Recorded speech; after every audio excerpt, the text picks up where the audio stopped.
June 2న Telangana రాష్ట్ర అవతరణ దినోత్సవం సందర్భంగా గాంధీ భవన్ వేడుకలకు ముస్తాబైంది. రేపు ఉదయం టీపీసీసీ అధ్యక్షులు మహేష్ కుమార్ గౌడ్ జాతీయ జెండా ఆవిష్కరణ చేయనున్నారు. అయితే రాష్ట్ర వ్యాప్తంగా వేడుకలు ఘనంగా నిర్వహించాలని కూడా ఇప్పటికే పీసీసీ చీఫ్ ఆదేశాలు జారీ చేశారు. అయితే గాంధీ భవన్ ముఖద్వారంలో కార్యకర్తలు సోనియా గాంధీ ఫ్లెక్స్ ఏర్పాటు చేశారు. అవతరణ దినోత్సవం వేడుకలు ఘనంగా నిర్వహించేందుకు కాంగ్రెస్ పార్టీ కార్యకర్తలు మంచి జోష్తో ఉన్నారు. ఇక ఇదే అంశానికి సంబంధించి మరింత సమాచారాన్ని మా సీనియర్ కరెస్పాండెంట్ శ్రీనివాస్ అందిస్తారు. శ్రీనివాస్, చెప్పండి, రేపు తెలంగాణ రాష్ట్ర అవతరణ దినోత్సవం సందర్భంగా వేడుకలు ఎలా జరగబోతున్నాయి? పీసీసీ నుంచి ప్రత్యేకంగా ఉన్న ఆదేశాలేంటి?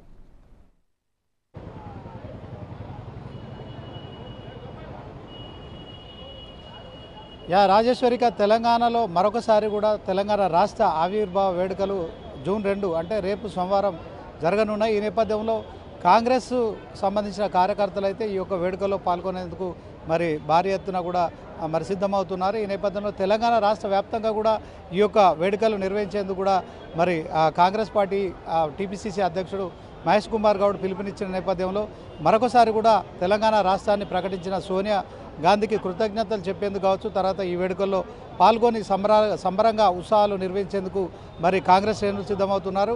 ఇక మరి కాసేపట్లో ఈ యొక్క కాంగ్రెస్ పార్టీకి సంబంధించిన క్రమశిక్షణ కమిటీ సంబంధించి మరి మహబూబ్ నగర్ ఎంపీ మల్లు రవి కూడా ఇప్పుడు బాధ్యతలు స్వీకరిస్తున్నారు. సో ఈ సందర్భంలో ఇప్పుడు గాంధీ భవన్ కూడా సందడిగా మారిందని చెప్పుకోవచ్చు. ఈరోజు క్రమశిక్షణ కమిటీకి సంబంధించిన చైర్మన్గా మల్లు రవి బాధ్యతలు చేపడుతున్నారు. అలాగే రేపు మరి తెలంగాణ రాష్ట్ర ఆవిర్భావ వేడుకలు ఉన్నాయి. సో ఇదే అంశంలో మనం ఒకసారి విజువల్స్లో చూసినట్టయితే సోనియా గాంధీకి సంబంధించిన ఫ్లెక్సీలు భారీగా ఏర్పాటు చేశారు. At the same time Telangana రాష్ట్ర ఆవిర్భావ వేడుకలు అని చెప్పి కూడా జూన్ 2న సోనియా గాంధీకి సంబంధించిన ఫ్లెక్సీలు కూడా ఏర్పాటు చేశారు. సో ఒకవైపు మల్లు రవికి సంబంధించిన బాధ్యతల స్వీకరణ కార్యక్రమం, మరొక వైపు రాష్ట్ర ఆవిర్భావ వేడుకలు. సో మనతో మాట్లాడేందుకు చరణ్ ఉన్నారు, ఆయనతో మాట్లాడదాం. కాంగ్రెస్ సీనియర్ నాయకులు, అన్న చెప్పండి, ఎట్లా చూస్తున్నారు? గాంధీ భవన్ కలకల్లాడుతోంది, దీనికి కారణం ఏమంటారు? అంటే ప్రధానంగా తెలంగాణ రాష్ట్రంలో కాంగ్రెస్ ప్రభుత్వం అధికారంలోకి వచ్చి తర్వాత ఇది రెండోసారి. మొదటగా 2024 జూను, తర్వాత ఇప్పుడు రెండోసారి జూను 25 2వ తారీఖున. ఎందుకంటే గతంలో కేసీఆర్ గారు 10 సంవత్సరాల కాలంలో 9 సంవత్సరాల కాలం పాటు ముఖ్యమంత్రిగా ఉండి తెలంగాణకు సంబంధించినటువంటి అస్తిత్వం కావచ్చు, అదే ఉద్యమకారులకు సంబంధించిన ఆకాంక్ష కావచ్చు, ఏ లక్ష్యాల కోసం అయితే తెలంగాణ రాష్ట్రం ఏర్పాటు చేసుకున్నో ఆ లక్ష్యాలు 9 సంవత్సరాల కాలం నెరవేరని పరిస్థితి.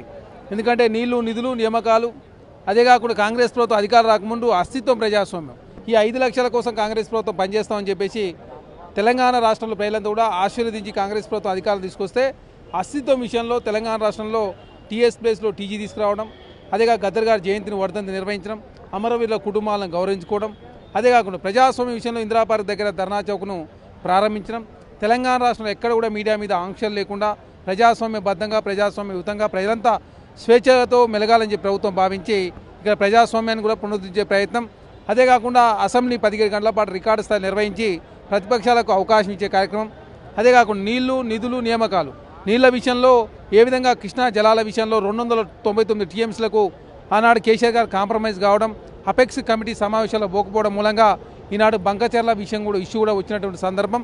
అదే కాకుండా నియామకాల విషయంలో ఆనాడు కేసీఆర్ గారు 2 లక్షల ఉద్యోగాలు ఇస్తానని చెప్పేసి ఏదో తాత్కాలికంగా ఉద్యోగాలు ఇచ్చి 13 పేపర్లు లీక్ అయినా కూడా ఆనాడు పట్టించుకున్న సందర్భం లేదు. ఇక్కడ కాంగ్రెస్ ప్రభుత్వం అధికారులకు వచ్చిన తర్వాత ఒకేసారి దాదాపు సంవత్సర కాలంలో 55,000 ఉద్యోగాలు ఇచ్చుడు, 30,000 మంది టీచర్లకు ట్రాన్స్ఫర్లు ఇచ్చుడు, 27,000 మంది టీచర్లకు ప్రమోషన్లు ఇచ్చుడు, 10,000 టీచర్ ఉద్యోగాలు నింపుడు, డిఎస్సి, టెట్, అదే గ్రూప్ 1 కావచ్చు, గ్రూప్ 2 కావచ్చు, గ్రూప్ 3 కావచ్చు, తెలంగాణ రాష్ట్రంలో ఖాళీగా ఉన్న ఉద్యోగాలను కూడా నింపే ప్రయత్నం కాంగ్రెస్ ప్రభుత్వం చేస్తూనే జాబ్ క్యాలెండర్ ప్రకటించిన పరిస్థితి. అదే కాకుండా నీళ్లు, నిధులు, నిధుల విషయంలో తెలంగాణ రాష్ట్రం ఏదైతే కోల్పోయిన నిధులు, కేంద్రం నుంచి రావాల్సిన గ్రాంట్లు కావచ్చు, విభజన హామీలు నెరవేర్చుకునే రాష్ట్రానికి వచ్చే నిధులు కావచ్చు, ఖర్చులు తక్కువ చేసుకున్న ఆదాయ మార్గాలు పెంచుకునే ప్రయత్నంలో కాంగ్రెస్ ప్రభుత్వం ఈ 5 లక్షల కోసం పనిచేస్తూ ఉంది. కాబట్టి ఈసారి ఘనంగా తెలంగాణ ఆవిర్భావ దినోత్సవాలు నిర్వహించుకోవాలి. ఖచ్చితంగా కాంగ్రెస్ ప్రభుత్వం చేసిన పనులను కూడా చెప్పుకునే ప్రయత్నంలో భాగంగా గాంధీ భవన్లో కావచ్చు ప్రభుత్వం కూడా అధికారికంగా నిర్వహించబోతా ఉన్నారు. దానికి సంబంధించిన వేడుకలను కూడా అంగవంగ వైభవంగా తెలంగాణ రాష్ట్ర వ్యాప్తంగా కాంగ్రెస్ పార్టీ శ్రేణులు కావచ్చు ప్రజలందరూ కూడా నిర్వహించుకోబోతాం. చరణ్ గారు, ఇప్పుడు దశాబ్ది ఉత్సవాలు నిర్వహించింది బీఆర్ఎస్ ప్రభుత్వ హయాంలో. దశాబ్ది కాలంలో శతాబ్ది అభివృద్ధి సాధించినామని చెప్పి బీఆర్ఎస్ చెప్తోంది. అట్ ద సేమ్ టైం మరి కాంగ్రెస్ పార్టీ ఏమో దశాబ్ది కాలంలో మరి శతాబ్ది విధ్వంసం జరిగిందని మీరు ఆరోపిస్తున్నారు. ప్రజలు దీన్ని ఎట్లా చూస్తారు? రేపొద్దున తెలంగాణ ఆవిర్భావం జరిగి 12వ రాష్ట్ర అవతరణ జరుపుకుంటున్న సందర్భంలో ప్రజలకు ఏం చెప్తారు? అంటే ప్రధానంగా ఆనాడు మైమరిపించారు. ప్రధానంగా అబద్ధాలతోటి కావచ్చు, లేనిది ఉన్నట్టు చూపించే ప్రయత్నం కావచ్చు. అదే కాకుండా పెద్ద ఎత్తున సోషల్ మీడియా నమ్ముకొని నమస్తే తెలంగాణ టీ న్యూస్ ద్వారా పెద్ద ఎత్తున తెలంగాణ సమాజానికి ఏదో జరిగిపోయిందని చెప్పేసి తెలంగాణ సమాజాన్ని బీఆర్ఎస్ ప్రభుత్వం ఏదో తెలంగాణ మొత్తం వాళ్ళే కాపాడినట్టు, తెలంగాణ వాళ్ళే అభివృద్ధి చేసినట్టు, కేసీఆర్ గారు ముఖ్యమంత్రి లేకుండా ఉంటే తెలంగాణ అభివృద్ధి కానట్టని చెప్పేసి తెలంగాణ సమాజానికి తప్పుదారి పట్టించారు. కాంగ్రెస్ ప్రభుత్వం అధికారంలోకి వచ్చిన తర్వాత 417 హామీలు ఇస్తే కాంగ్రెస్ ప్రభుత్వం దాదాపు 180 హామీలు నెరవేర్చారు. రుణమాఫీ కావచ్చు, డబుల్ బెడ్ ఇల్లు కావచ్చు, యువ వికాసం కావచ్చు, ఉచిత బస్సు ప్రయాణం కావచ్చు, 200 యూనిట్ల వరకు కరెంటు కావచ్చు, 500 రూపాయల సిలిండర్ కావచ్చు. అదే కాకుండా రైతులకు ఇచ్చినటువంటి ఏదైతే పంటల బీమా కావచ్చు, రైతు బీమా కావచ్చు, 500 రూపాయల బోనస్ కావచ్చు. అదే కాకుండా సన్నవాళ్ళ చరణ్ గారు కవిత జాగృతి పేరుతో కార్యక్రమాలు చేసేందుకు ఆఫీస్ ఓపెన్ చేశారు. కాంగ్రెస్ పార్టీలో చేరుతున్నారా అని మీడియా చిట్చాట్లు అడిగిన క్రమంలో కాంగ్రెస్ మునిగిపోయే నావా అని చెప్పడం కావచ్చు, దాంట్లో నేనెందుకు చేరుతానని చెప్పడం ఉంది. ఎట్లా చూస్తారు? కాంగ్రెస్ పార్టీలోకి కల్వకుంట్ల కవిత గారిని ఎవరు ఆహ్వానిస్తలేరు, ఆమె రావాలని చెప్పి ఎవరు కోరుకుంటలేరు. అనవసరంగా తెలంగాణ సమాజాన్ని, కుటుంబాన్ని కాదని కూడా వాళ్ళకి రాజకీయాలు ముఖ్యం అని చెప్పేసి బీఆర్ఎస్ పార్టీలో ఉన్నటువంటి కేటీఆర్గా అదేవిధంగా కల్వకుంట్ల కవిత గారు భావిస్తూ ఉన్నారు. అన్న చెల్లెల మధ్య కూడా సైక్యత మెయింటైన్ చేయలేని పరిస్థితిలో వాళ్ళు కుటుంబం కొట్టుమిట్టాడుతూ ఉంది. ఆమెనెవరో కాంగ్రెస్ పార్టీ రమ్మంటే ఆమె వద్దన్నట్టు, కాంగ్రెస్ పార్టీ ఎక్కడ మునిగిపోతుంది? బీఆర్ఎస్ పార్టీ మునిగిపోయే నావ కాబట్టి 2005లో 5 ఎంపీలు, 2009లో 2, 2014లో 11 మంది, 2019లో 9 మంది ఈరోజు గుండు 0 ప్రాతినిధ్యం లేని పరిస్థితి. పార్లమెంట్లో 37% ఉన్న ఓటు బ్యాంకు 17% తగ్గిపోయిన పరిస్థితి. ఇంట్లో ఉన్న సమస్యలు పరిష్కరించుకోకుండా కేటీఆర్ గారు విదేశాలు తిరుగుతూ ఉన్నాడు. కల్వకుంట్ల కవిత గారేమో ఏకంగా పార్టీ పెడతారని చెప్పేసి ఒకసారి, లేదు పార్టీ బీఆర్ఎస్ పార్టీ వదులుతున్నాను ఒకసారి, కేసీఆర్ గారిని వదలను, నేను కేసీఆర్ గారితో బీఆర్ఎస్ పార్టీ ఉంటాయని చెప్పి కల్వకుంట్ల కవిత గారు మాట్లాడుతూ ఉన్నారు. కాబట్టి వాడి ఇంటి పోరు ముదిగాలు తెలుసుకున్న తర్వాత తెలంగాణ సమాజానికి ఈ 10 సంవత్సరాల కాలంలో కల్వకుంట్ల కుటుంబం ఏం చేసిందో, కల్వకుంట్ల కవిత గారు ఏం చేసారు, ఎంపీగా ఉన్నప్పుడు కావచ్చు, ఎమ్మెల్సీగా ఉన్నప్పుడు కావచ్చు, తెలంగాణ రాష్ట్రంలో జాగృతి పెట్టినప్పుడు తెలంగాణ సమాజాన్ని ఏం ఉద్ధరించారో దాని సమాజం చెప్పకుండా కాంగ్రెస్ పార్టీ గురించి మాట్లాడితే ఎట్లా? మీ కుటుంబంలో చాలా తగాదాలు, మీరే ఏకంగా లిక్కర్ స్కామ్లో ముద్దాయిగా ఉన్నారు, 6 నెలల కాలం పాటు జైల్లో ఉన్నారు, ఈడీ కేసు అయ్యి ఏకంగా జైల్లో చిప్పకూడు తిన్న పరిస్థితి. కాంగ్రెస్ పార్టీ గురించి మాట్లాడితే ఎవరు హర్షిస్తారు? కల్వకుంట్ల కవిత గారు ఏదో ఇష్యూని డైవర్ట్ చేయడం కోసం కాళేశ్వరంలో కమిషన్ నోటీసులు కేసీఆర్ గారు వచ్చినాయి కాబట్టి అదేదో కల్వకుంట్ల కవిత గారు బయటకు వచ్చి అన్నదమ్ముల మధ్య ఏదో ఉన్నట్టు మాట్లాడితే తెలంగాణ సమాజం హర్షించదు. ఫస్ట్ కేటీఆర్ గారు ఏంటంటే కల్వకుంట్ల కవిత అడిగిన ప్రశ్నలకు సమాధానం చెప్పాలి. ఎందుకంటే భారతీయ జనతా పార్టీతో చెలిమి చేసినని చెప్పేసి కల్వకుంట్ల కవిత గారు మాట్లాడారు. మెడి చేసే ప్రయత్నం ఏకంగా రాజాసింగ్ గారు అయితే మూటలకు భారతీయ జనతా పార్టీ అమ్ముడు పోయిందని చెప్పేసి వారు మాట్లాడారు. వీళ్ళు సమాధానం చెప్పాలి ప్రజలకు. ఎందుకంటే ప్రజలకు సమాధానం చెప్పకుండా ఏదో కాంగ్రెస్ పార్టీ మీద భారతీయ జనతా పార్టీలో కిషన్ రెడ్డి గారు, బండి సంజయ్ గారు మాట్లాడినా ఎవరు హర్షించారు? కేటీఆర్ గారు, హరీష్ రావు గారు మాట్లాడినా హర్షించారు. ఫస్ట్ కల్వకుంట్ల కవిత గారు లేవనెత్తిన ప్రశ్నలకు కిషన్ రెడ్డి గారు, బండి సంజయ్, అదేవిధంగా రాజాసింగ్ గారు, మహేష్ రెడ్డి సమాధానం చెప్పాలా? కేటీఆర్ గారు, హరీష్ రావు గారు, కేసీఆర్ గారు సమాధానం చెప్పాలి. ఎందుకంటే బీఆర్ఎస్ పార్టీ భారతీయ గతంలో లోపాయకారికి ఒప్పందం కావచ్చు, భవిష్యత్తులో కలిసిపోయే కార్యక్రమం కావచ్చు, మెర్జి కావచ్చు, మూటలకు అమ్ముడుపోయిన కార్యక్రమం కావచ్చు, చాలా ప్రశ్నలు మిగిలే ఉన్నాయి. కాబట్టి అవన్నీ సమాధానం చెప్పకుండా కల్వకుంట్ల కవిత గారు కాంగ్రెస్ పార్టీ గురించి మాట్లాడితే తెలంగాణ సమాజం హర్షించదు.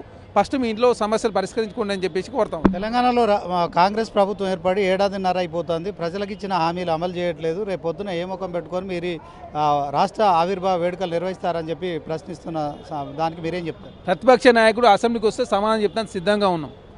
మీరు ఇచ్చిన హామీలు 2014 నుంచి 2023 వరకు 9 సంవత్సరాల కాలంలో, కాంగ్రెస్ ప్రభుత్వం వచ్చిన తర్వాత ఈ 16 నెలల కాలంలో భారతీయ జనతా పార్టీ 11 సంవత్సరాల పాలన మీద చర్చ చేయడానికి ప్రభుత్వం సిద్ధంగా ఉంది. మీరు ఇచ్చిన హామీలు ఎన్ని నెరవేరినాయి? కాంగ్రెస్ ప్రభుత్వం వచ్చిన తర్వాత ఎన్ని ఇచ్చిన హామీలు ఏమి ఇచ్చినాం, ఎన్ని నెరవేరినాయి? తెలంగాణ రాష్ట్రంలో కాంగ్రెస్ ప్రభుత్వం ఇచ్చిన హామీలు ఏ విధంగా ఉన్నాయి? అదేవిధంగా డెవలప్మెంట్ ఏ విధంగా ఉంది?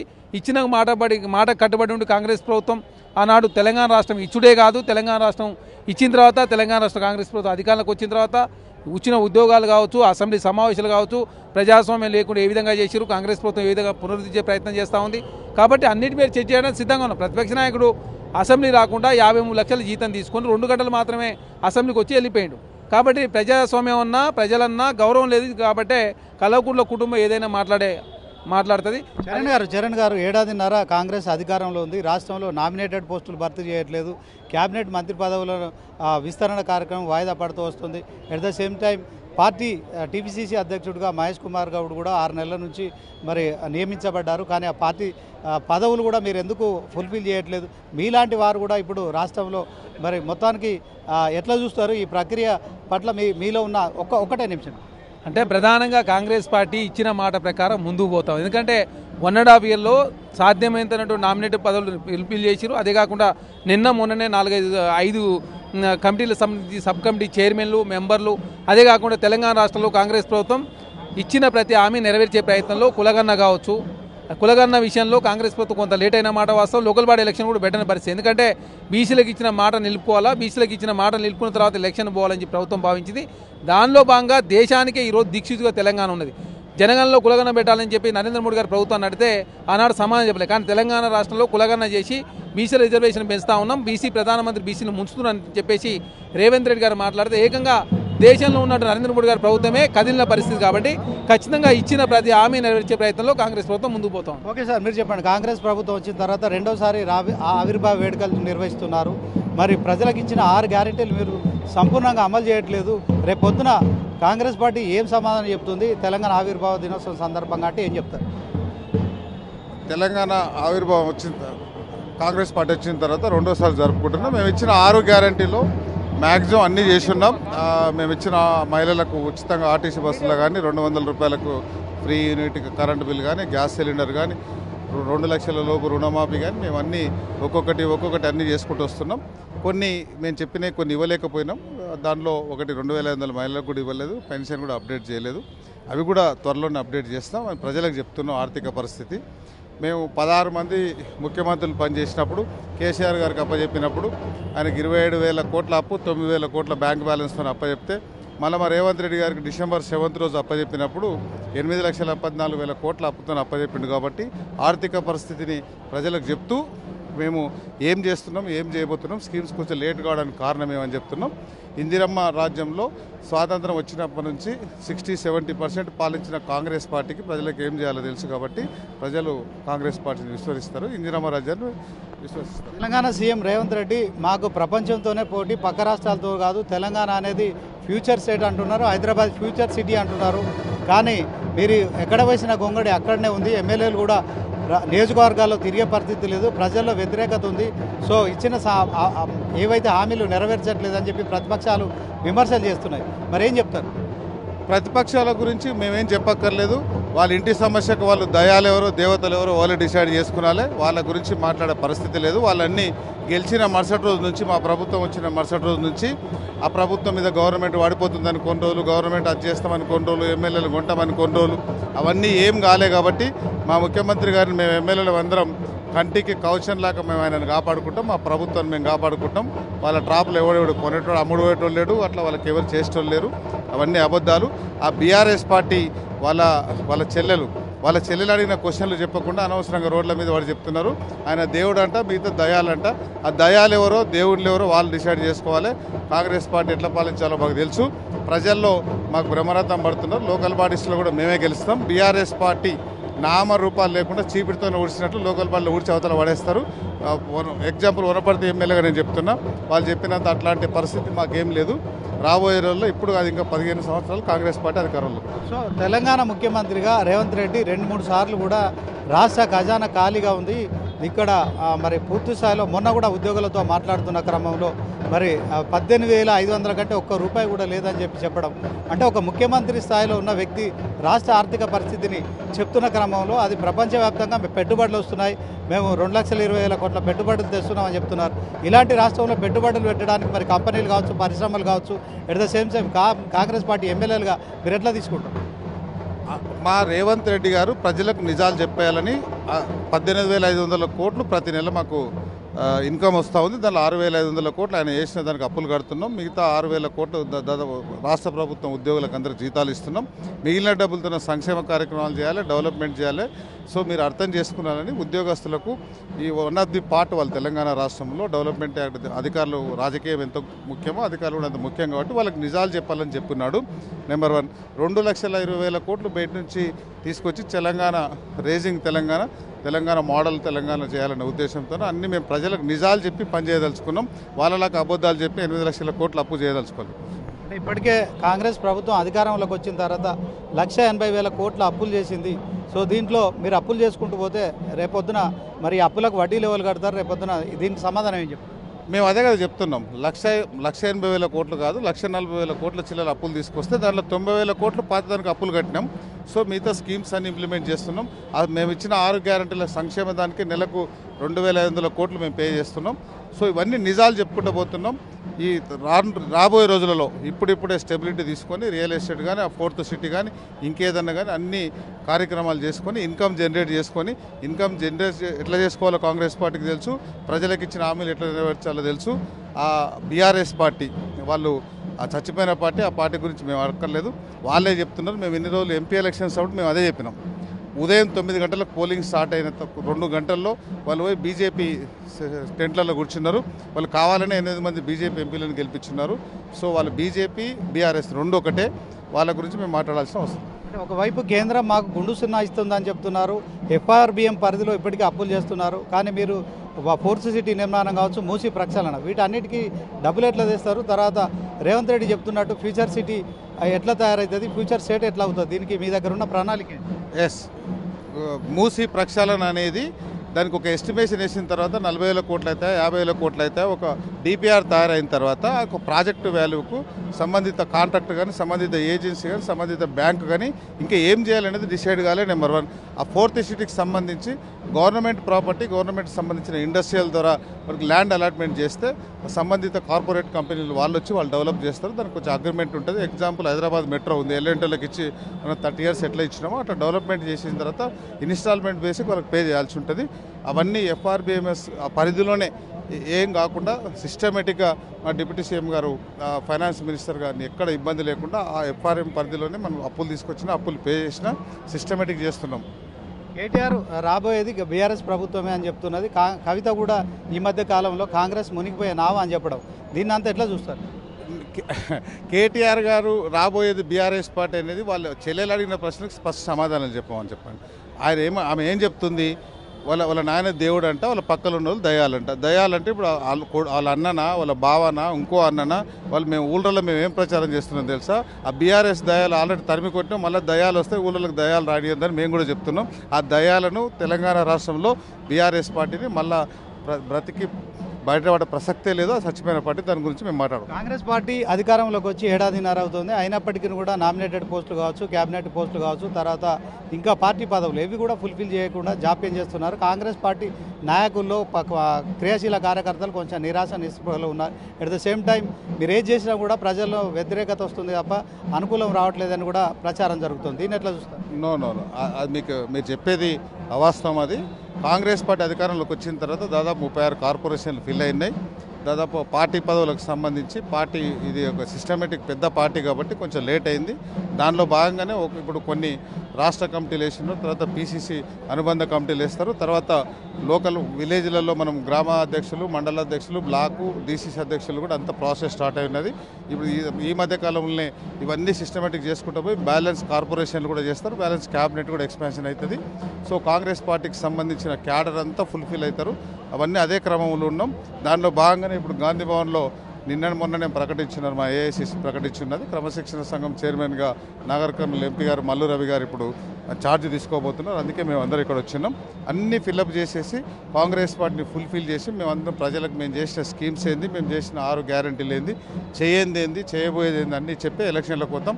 లోకల్ బాడీలో కాంగ్రెస్ పార్టీ 99% స్ట్రైక్ రేట్తో ఏం కార్యక్రమాలు చెప్పారు? తెలంగాణ రాష్ట్రంలో కాంగ్రెస్ ప్రభుత్వం వచ్చిన తర్వాత 1.5 ఏడాది తర్వాత రెండోసారి ఆవిర్భావ వేడుకలు, రేపు ఏం చెప్పబోతున్నారు? ప్రజలకు ఏం చెప్తారు? వాళ్ళు 9.5 సంవత్సరాలు ఉద్యమం ముసుగులో సమాధుల మీద వాళ్ళ అధికారంలోకి వచ్చి వాళ్ళు పట్టించుకోలేదు. స్పెసిఫిక్ వనపర్తి నియోజకవర్గంలో మేము రేపు ఆ ఉద్యమకారులకు సన్మానం చేస్తున్నాం. దాంతోపాటు వాళ్ళ స్మారకార్థం, చనిపోయిన యువకుల కోసం స్మారకార్థం వాళ్ళ స్మారక చిహ్నం కూడా రేపు మేము పూజ చేస్తున్నాం. మేమందరికీ వాళ్ళకి చేస్తున్నాం. కాంగ్రెస్ పార్టీ మా మేనిఫెస్టోలో చెప్పినట్లు మా వాళ్ళకి అందరికీ ఉద్యమం చేసిన వాళ్ళకి ప్లాట్లు అవన్నీ మేము చేయబోతున్నాం. రేపు గ్రాండ్గా తెలంగాణ ఉత్సవాలు చేసుకొస్తున్నాం. Thank you. సో మొత్తానికి చెప్పండి చరణ్ గారు, ఎట్లా ఫీల్ అవుతున్నారు? కాంగ్రెస్ పార్టీలో మరి క్రియాశీలకంగా పనిచేస్తున్నారు, మీలాంటి వాళ్ళకు పదవులు ఎప్పుడు వస్తాయని ఎక్స్పెక్ట్ చేయొచ్చు. సో యువకులు అంతా కూడా కొత్త రక్తం రాహుల్ గాంధీ నేతృత్వంలో పనిచేస్తున్నారు, మరి అసంతృప్తిగా ఉన్నట్టు కూడా తెలుస్తుంది. దీనికి ఏం చెప్తారు? అసంతృప్తి అనేది ఏం లేదు. ఎందుకంటే కాంగ్రెస్ పార్టీలో 2 రోజులు లేట్ అయినా కూడా ఖచ్చితంగా ప్రతి కార్యకర్తకు ప్రతి నాయకుడికి న్యాయం జరుగుతున్న పూర్తి విశ్వాసంతో కాంగ్రెస్ పార్టీ శ్రేణులతో కూడా ముందుకు పోతూ ఉన్నారు. ఇప్పటివరకు చాలా అవకాశాలు ఇచ్చింది పార్టీ. ఎందుకంటే రాజ్యసభ కావచ్చు, కౌన్సిల్లో కావచ్చు, నామినేటెడ్ చైర్మన్లు కావచ్చు, అదే కాకుండా కమిషన్ మెంబర్లు కావచ్చు, పార్టీలో క్రియాశీలకమైనటువంటి పదవులను కూడా యువ నాయకత్వాన్ని ముందుకు తీసుకునే ప్రయత్నంలో భాగంగా అనుభవం ఉన్న నాయకులను యువకులందరూ కూడా దాదాపు 60-40 రేషియోలో ముందుకు తీసుకునే ప్రయత్నంలో భాగంగా కాంగ్రెస్ పార్టీ ప్రభుత్వాన్ని 2 కలవలుపుతూ ముందుకు తీసుకునే ప్రయత్నం జరుగుతూ ఉంది. ఖచ్చితంగా ఏ స్థాయిలో ఉన్నటువంటి నాయకులు ఆ స్థాయిలో అవకాశాలు ఇచ్చే ప్రయత్నం కాంగ్రెస్ పార్టీ చేస్తూ ఉంది. ఎందుకంటే జిల్లా స్థాయిలో కావచ్చు, మండల స్థాయి కావచ్చు, రేపు ఇంకా ఎలక్షన్ లోకల్ బాడీ ఎలక్షన్ జరిగితే ఇంకా చాలామంది నాయకులు కూడా అవకాశం వచ్చే అవకాశం ఉంది. ఇప్పటికే మార్కెట్ కమిటీలు కావచ్చు, దేవాదాయ శాఖ కావచ్చు, నామినేటెడ్ స్టేట్ పదవులు కావచ్చు, కమిషన్లు కూడా యువతకు మంచి ప్రాధాన్యత ఇస్తూ ముందుకు తీసే ప్రయత్నం జరుగుతూ ఉంది. ఖచ్చితంగా పార్టీ పదవులు కూడా అన్నీ కూడా పూర్తి చేసినట్లయితే ఖచ్చితంగా 60% యువతకు కాంగ్రెస్ పార్టీలో అవకాశం కల్పించబోతా ఉన్నారు. అదే కాకుండా హైదరాబాద్ కార్పొరేషన్ కూడా విస్తరించే ప్రయత్నంలో కాంగ్రెస్ ప్రభుత్వం ముందుకు పోతా ఉంది. అదే కాకుండా ఇప్పటికీ చాలా ఎలక్షన్లు పెట్టకపోవడంతో ప్రధానంగా కొంత స్తబ్దుగా ఉన్నమాట వాస్తవం. ఖచ్చితంగా భవిష్యత్తులో అవన్నీ కూడా రెక్టిఫై అయ్యి ఖచ్చితంగా యువతకు, ఎస్సీ ఎస్టీ బీసీలకు ప్రధానంగా సోషల్ జస్టిస్ ఉండే విధంగా కాంగ్రెస్ పార్టీ ముందుకు పోతా ఉంది. మహిళలకు సముచితమైన గౌరవం, న్యాయం దక్కే అవకాశం. ఓకే, థ్యాంక్ యూ కౌశిక్ గారు. సో మొత్తానికి ఇది తెలంగాణ రాష్ట్ర వ్యాప్తంగా మరి కాంగ్రెస్ ప్రభుత్వం వచ్చిన తర్వాత రెండోసారి ఆవిర్భావ వేడుకలు రాష్ట్ర వ్యాప్తంగా నిర్వహించేందుకు కాంగ్రెస్ పార్టీ శ్రేణులు కావచ్చు ప్రభుత్వం సిద్ధమవుతోంది. ఈ నేపథ్యంలో గాంధీ భవన్లో మరి కాసేపట్లో క్రమశిక్షణ కమిటీకి సంబంధించి మరి చైర్మన్గా కూడా మహబూబ్ నగర్ ఎంపీ మల్లు రవి బాధ్యతలు చేపడుతున్నారు. ఈ నేపథ్యంలో గాంధీ భవన్ ఒకవైపు రాష్ట్ర ఆవిర్భావ వేడుకలకు ముస్తాబవుతోంది. సో మొత్తానికి కాంగ్రెస్లో ఒక నూతన ఉత్సాహం అయితే కనిపిస్తోంది. ఇక తెలంగాణ ప్రజలకు రేపు సీఎం రేవంత్ రెడ్డి మరి ప్రజలను ఉద్దేశించి ఏం మాట్లాడతారని మాత్రం అంతా ఆసక్తిగా ఎదురు చూస్తున్న పరిస్థితి ఉంది. రాజేశ్వరి.